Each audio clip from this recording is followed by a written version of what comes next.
That sounds good. I'm happy to reach out to him and coordinate the logistics.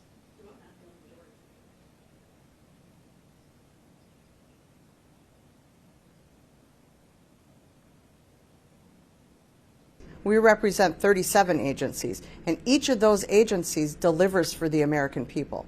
You know, do you depend on having clean water? Do you want your food inspected so you know what you're eating? Do you know what's coming across the border? All of those things are supported by federal employees and are at risk.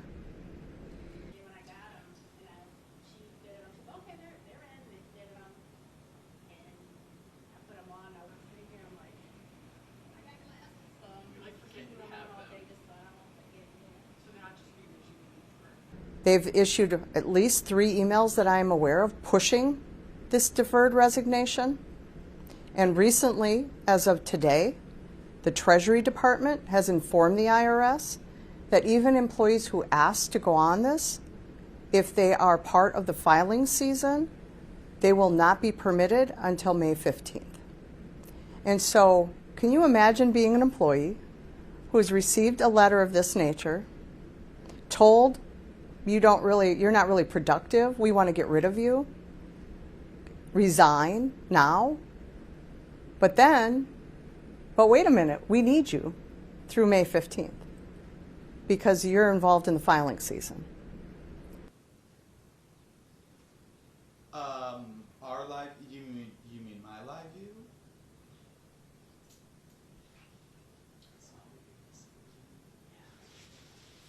Sure they'll call me.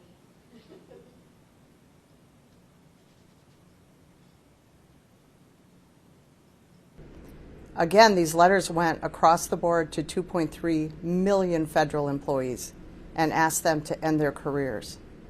Nobody has taken the work away. Nobody has said what will happen to the services that the American people depend on.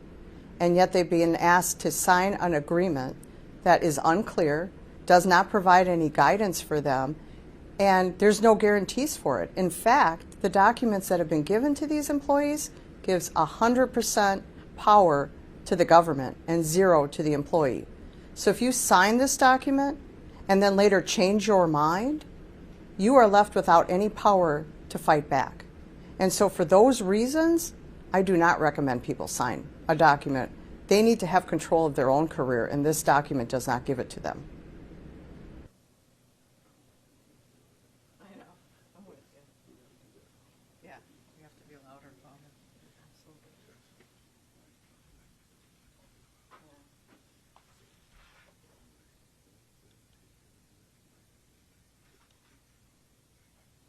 It's good to know, yeah.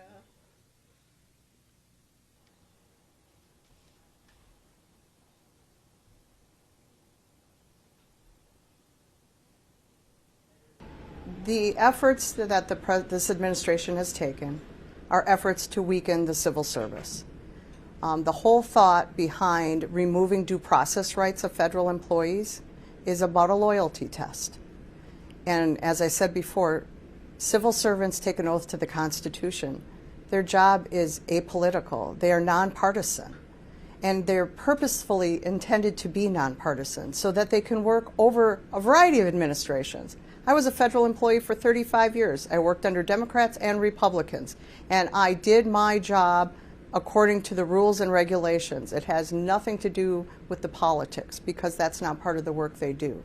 And so when you introduce things of this nature, it challenges that and makes it become a loyalty test. And the American people want to make sure that they are being treated fairly and that they are getting the services intended for them, and that service is not inhibited by somebody's politics. And that shouldn't happen. And so that is why we have filed a lawsuit against that effort. When the weeks feel like months, it probably is not that long, but it feels a lot longer.